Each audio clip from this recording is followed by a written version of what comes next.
Log News TV, the best local news content.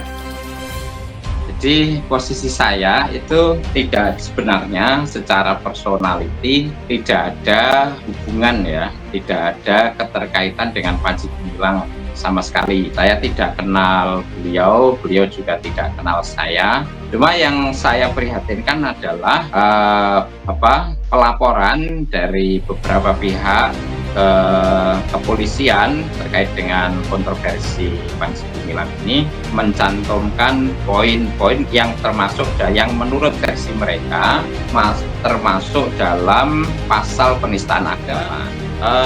Pemahaman-pemahaman tentang kalam ini itu pemahaman yang rigid, pemahaman yang sulit, sehingga ini adalah wilayahnya untuk berdialog, wilayahnya untuk berdiskusi. Saya tidak meyakini Panji Gumilang dalam hal ini salah, juga tidak meyakini Panji Gumilang dalam hal ini benar dalam hal kalam ini. Islam itu kata Rasulullah ada 73 golongan, 73 pemahaman. Semuanya sepertinya sudah ada di Indonesia. Kalau kita hanya berpatokan pada satu paham, yang 73 kita sikat semua, maka negara ini akan mengalami deadlock dalam hal intelektualisme, dialognya dan lain sebagainya akan hadir. Ya, Assalamualaikum warahmatullahi wabarakatuh.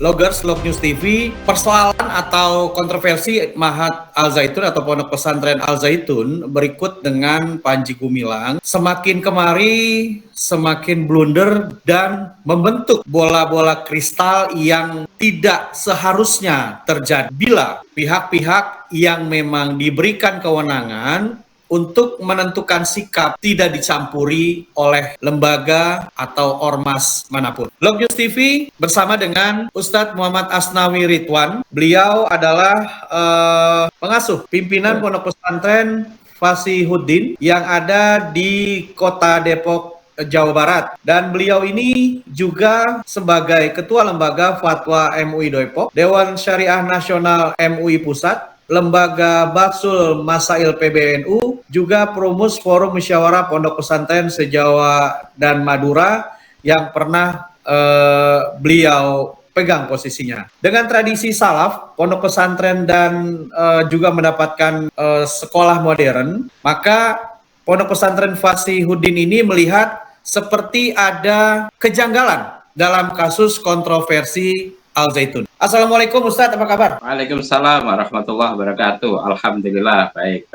Alhamdulillah ya Ustadz ya. Oke, Ustadz langsung saja nih. Di dalam konten-konten beberapa akun YouTube juga ya, kami kebetulan mendapatkan referensi. Nah, dari konten-konten itu ya, yang ingin kami tanyakan sebenarnya penodaan agama seperti qala Rasulullah itu bagaimana kalau dari sisi Ustadz melihatnya? Kalau dari sisi tokoh agama yang lain sih kita sudah tahu lah ya, kita sudah tahu seperti apa. Nah, ketika dari Ustadz Asnawi ini, bagaimana Ustadz melihat ini dan apakah yang Ustadz sampaikan ini sebuah kesohihan gitu loh, dan sebuah ini loh valid, banyak yang bantah gitu, banyak yang bantah versi saya begini, versi saya begini. Nah Ustadz bagaimana menanggapi ini? Silakan Ustadz. Terima kasih ya.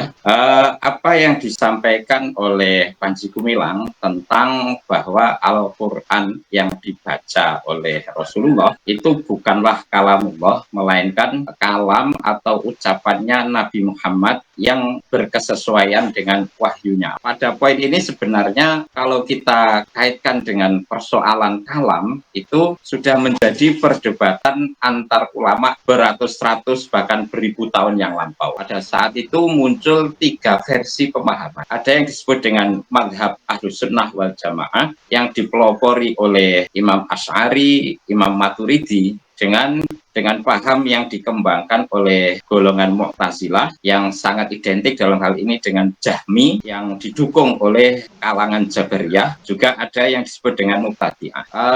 Perbedaan pemahaman dan perbedaan penentuan hukum bagi orang yang mengatakan bahwa Al-Quran 30 juz adalah ucapan Rasulullah yang berkesesuaian dengan wahyunya Allah, itu berawal dari adanya 2 sumber nas Al-Quran yang nasnya itu memang berbeda. Di dalam surat Al-Haqqah ayat 40, Allah nyampaikan innahu laqaulu rasulin. Al-Quran ini adalah ucapannya Nabi Muhammad sebagai utusan Allah yang maha bijaksana. Tetapi qaulu Rasulin Karim ini diperjelas bahwa ini adalah maksudnya apa yang disampaikan oleh Rasulullah Karim itu kalau dikupas adalah wahyunya Allah Ta'ala. Jadi Ahlussunnah wal Jamaah menyebut bahwa Al-Quran yang dibaca oleh Rasulullah itu ibaratnya seperti kita menerima surat dari seseorang, terus surat itu saya baca.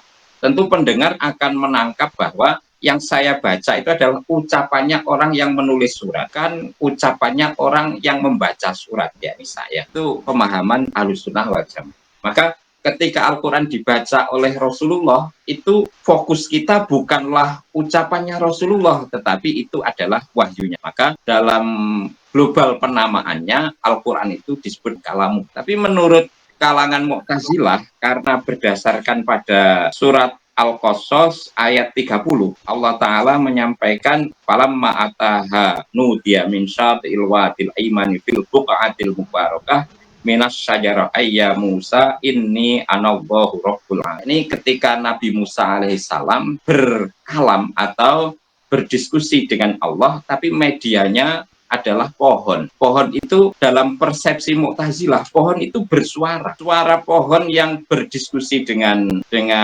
Nabi Musa itu kalau disebut kalamnya Allah janggal bagi Mu'tazilah. Maka bagi Mu'tazilah ya suara pohon itu ya itulah suaranya pohon, cuma sesuai dengan wahyunya Allah yang azali, yang diberi, yang pahamnya dititipkan kepada pohon tersebut. Nah, oleh karena itulah perdebatan antara ketiga golongan, ya ada lagi golongan Mu'tadi'ah. Jadi golongan Mu'tazilah itu kalau Rasul menyampaikan Al-Quran ya menganggap bahwa yang suara yang keluar dari Rasulullah itu adalah ya suara Rasulullah, sesuai dengan wahyunya. Maka bagi Mu'tazilah mengatakan Al-Quran adalah suaranya Rasulullah itu bagi Mu'tazilah benar adanya. Walaupun bagi Ahlussunnah wal Jamaah itu tidak benar. Kalau bagi Mu'tadi'ah, orang ahli bid'ah, itu disebut golongan ahli bid'ah menurut keterangan dari berbagai sumber, mengatakan bahwa Al-Quran yang dibaca oleh Rasulullah itu betul-betul kalamullah. Nah, sedangkan menurut Ahlussunnah wal Jamaah itu berada di tengah-tengah. Golongan Mu'tazilah bisa benar, ya, bisa benar jika yang dimaksud adalah kalamullah secara maknawi. Sedangkan golongan ahli bid'ah itu bisa benar jika yang dimaksud adalah kalam hakiki. Nah, dalam hal ini akhirnya ya saya membaca kitab Al-Iqtisad ya yang disusun oleh Imam Ghazali, bahwasanya perbedaan-perbedaan paham itu tidak serta-merta mengkategorikan kelompok-kelompok yang berbeda pandangan itu sebagai kelompok kafir. Semuanya tetap muslim, semuanya tetap dijadikan sebagai wahana keilmuan dalam dunia Islam. Saya membaca kitab Al-Iqtisad fil I'tiqad halaman 135. Di sini dijelaskan fa innas gini ya, wala yastaghiluna bit ta'wil limaslahatil kidbi bal bit ta'wil walakinnahum mukhti'una fit ta'wil fa ulaika fa haula'i amruhum fi mahallil ijtihad. Jadi apa yang dikembangkan oleh paham Mu'tazilah atau yang disebut dengan paham Mu'tadi'ah itu masih dalam konteks ijtihad ya, konteks keberagaman pemahaman agama yang masih bisa ditolerir. Fa innas tibahatat dima wal amwal minal musallina ilal qiblah al musarrihina biqauli la ilaha illallah Muhammadur Rasulullah. Kata Imam Ghazali ya, fatwa memperbolehkan untuk membunuh mereka, mengambil harta mereka, menyita harta mereka, padahal mereka itu masih sholat menghadap kiblat dan masih sering membaca kalimat la ilaha illallah. Itu adalah sebuah kesalahan. Wal khata'u fi tarki alfi kafirin fil hayat ahwanu minal khata' fi safaki muhjamatin min dami muslimin. Bahwa kalaupun apa yang disampaikan oleh Imam Ghazali tentang penilaian terhadap paham-paham Mu'tazilah dan Mu'tadi'ah itu masih salah di sisi Allah Ta'ala, itu pengampunannya lebih mudah daripada kita menvonis mereka yang paham Mu'tazilah itu sebagai paham sesat dan halal darahnya, halal hartanya, halal penyitaan hartanya dan sebagainya. Rasulullah sudah menyampaikan umirtu an uqatilan nas hatta yaqulu la ilaha illallah. Intinya apa video yang dilontarkan oleh Panji Gumilang itu tidak serta-merta kita sebut sebagai sebuah kesalahan. Tidak bisa kita vonis bahwa Panji Gumilang itu pahamnya Mu'tazilah. Ya perlu diklarifikasi, didialogkan lebih lama. Itu pertama, poin pertama. Poin kedua, Indonesia ini NKRI harus siap menampung berbagai paham keagamaan. Tidak bisa kita vonis, kita justifikasi dan generalisir bahwa Islam di Indonesia harus paham Ahlussunnah wal Jamaah. Tidak bisa. Sudah sering disampaikan oleh para pendiri bangsa ini, para pecinta NKRI seperti Gus Dur, bahwa paham apapun terkait dengan agama asalkan tidak kesalahan fatal sampai menyebut, sampai sholat tidak berarah kiblat, lama masih menyebut la ilaha illallah, itu masih Islam, masih berhak hidup di Indonesia. Dan itu sebagai ruang dialog publik antar orang-orang yang kompeten di bidang. Ya, berarti artinya Ustadz, ketika ini ada perbedaan ya dalam Islam, dari sejarah zaman dulu selalu ada perbedaan. Nah, kenapa akhirnya MUI dalam hal ini kok sepertinya benar-benar menjadi patokan atau dasar dalam mengambil sebuah keputusan sesat atau tidak sesat, benar atau tidak benar. Tadi kan Ustadz bilang bahwa ini adalah NKRI, dan Ustadz juga bilang bahwa ya harus menerima paham-paham yang berbeda selagi dia masih sholat menghadap kiblat. Gimana Ustadz melihat fenomena ini? Jadi menurut saya tiga kelompok tadi itu bagi kalangan Ahlussunnah wal Jamaah seperti saya ini itu masih tetap respect ya kepada paham Mu'tazilah, paham Mu'tadi'ah ya. Justru yang benturan itu ini, dua kelompok itu, Mu'tadi'ah dan Mu'tazilah, saling mengkafirkan, saling mengklaim bahwa itu sesat, bahwa itu layak dibunuh, itu kafir dan sebagainya. Nah, Panji Gumilang ini orang awam ya, hidup di Indonesia, pahamnya juga tidak bisa kita vonis hanya lewat video. Untuk menggali lebih dalam pahamnya Panji Gumilang ini betul-betul paham Mu'tazilah atau tidak, perlu penggalian dan perlu pendekatan, perlu komunikasi lebih lanjut, dan juga pemahaman tentang kalam ini itu pemahaman yang rigid, pemahaman yang sulit, sehingga ini adalah wilayahnya untuk berdialog, wilayahnya untuk berdiskusi. Saya tidak meyakini Panji Gumilang dalam hal ini salah, juga tidak meyakini Panji Gumilang dalam hal ini benar dalam hal kalam ini ya. Justru yang menvonis itu pasti salah. Ini disalahkan oleh Imam Ibnu Taimiyah yang mengatakan bahwa Panji Gumilang dengan podio ini pasti benarnya, itu juga disalahkan oleh Imam Ibnu Taimiyah, karena pemahaman kalam itu butuh rentetan narasi yang panjang, dan karena sulitnya pemahaman kalam ini, maka tidak bisa kita vonis kalau orang pemahamannya salah berarti ini masuk neraka, enggak. Ini wilayahnya untuk berdiskusi. Nah, maka dari itu keluarnya tuntutan untuk memenjarakan Panji Gumilang hanya gara-gara Panji Gumilang mengatakan Al-Quran bukan kalamullah. Ini adalah sesuatu yang sangat janggal, sesuatu yang sangat merusak gitu ya iklim intelektual Indonesia, iklim budaya ketimuran Indonesia yang lebih mengutamakan diskusi, lebih mengutamakan musyawarah, kemudian dialih untuk pada wilayah pertarungan saling mengalahkan lewat pengadilan. Ini saya tidak setuju sama sekali. Ya Ustadz, artinya ketika ketidaksetujuan itu pastinya berdasar ya kan, tapi kenyataannya hal itu digoreng ya, dijadikan sebuah katakan peluru oleh beberapa orang. Nah, ketika itu disebut sesat oleh perorangan atau lembaga, bagaimana Islam mampu menjelaskan ini? Apakah diperkenankan perorangan atau lembaga mengatakan bahwa dia itu sesat, dia itu salah, dia itu keliru, dia itu telah berbalik arah? Terima kasih ya. Sekali lagi, akidah seseorang itu dinamis. Akidah seseorang itu dinamis. Artinya bisa jadi pagi ini salah, sorenya mendapatkan ilmu akhirnya benar. Bisa jadi ilmu yang didapat sore ternyata malamnya berubah lagi pikiran dan seterusnya. Maka dari itu buru-buru mengecap sesat tanpa ada diskusi, tanpa ada pendampingan dan lain sebagainya, itu secara Islami jelas itu merupakan sebuah kesalahan. Seperti halnya yang disampaikan oleh Imam Ghazali di dalam kitab Al-I'tiqad wal Al-I'tiqad fil I'tiqad tadi. Imam Ghazali beralnya Hujjatul Islam. Beliau menyatakan bahwa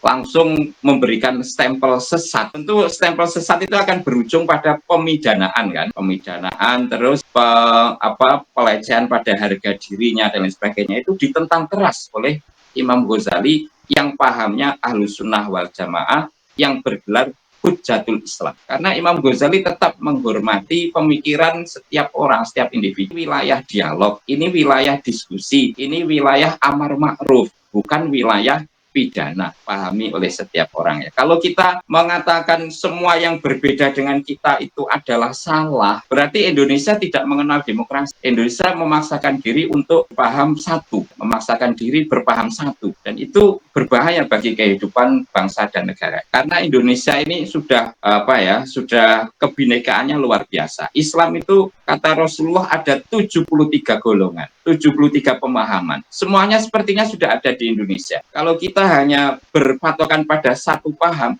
yang 73 kita sikat semua, maka negara ini akan mengalami deadlock dalam hal intelektualisme, dialognya dan lain sebagainya akan hadir. Ya, berarti artinya Ustadz, kalau kita mengambil omongannya Bung Karno bahwa kita harus intelektual, wabil khusus Islam, itu kan dinamis dalam hal pemikiran. Betul. Ini kenapa kok bisa-bisanya setelah ada kontroversi Al-Zaitun ini kok seperti terungkap bahwa pemikiran tokoh-tokoh Islam itu justru mundur atau tidak mampu menerima perbedaan. Gimana Ustaz? Inilah tugas kita ya untuk memberikan edukasi dan pemahaman kepada saudara-saudara kita yang sepertinya termakan oleh arus yang sedang berjalan ya di media sosial atau di alam pemikiran nyata, bahwa Panji Gumilang ini pasti salahnya.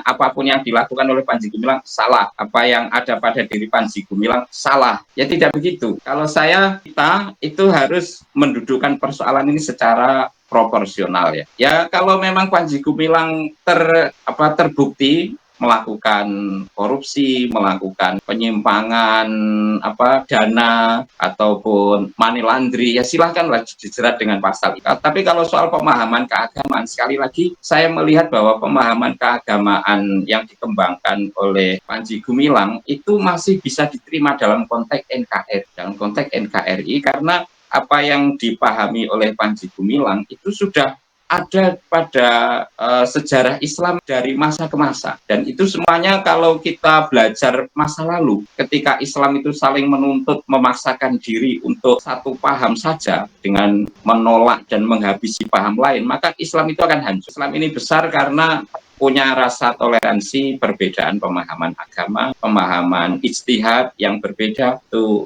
akan membawa pada kejayaan Islam dan bangsa Indonesia. Ya, menarik nih Ustadz. Ketika Ustadz punya pendirian seperti itu, punya pemahaman seperti itu, namun ada perorangan dan lembaga keagamaan yang punya pendapat yang beda juga. Lalu kemudian hal ini atau keduanya tidak ada titik temu gitu, tidak ada titik temu, dan akhirnya dipersekusilah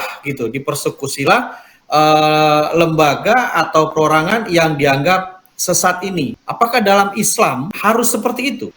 Di dalam Islam ya, persekusi itu sebuah keharaman ya, sebuah larangan. Sudah saya sampaikan dalam konsep amar ma'ruf nahi munkar yang diajarkan oleh Rasulullah, dan itu ditulis rapi oleh Imam Ghazali di dalam kitab Ihya Ulumuddin ya, bahwa konsep amar ma'ruf nahi munkar itu tidak boleh melibatkan masyarakat awam, karena sangat rawan terjadi persekusi, terjadi pelanggaran hak asasi manusia, dan lain sebagainya. Maka sudah sering saya sampaikan di banyak forum bahwa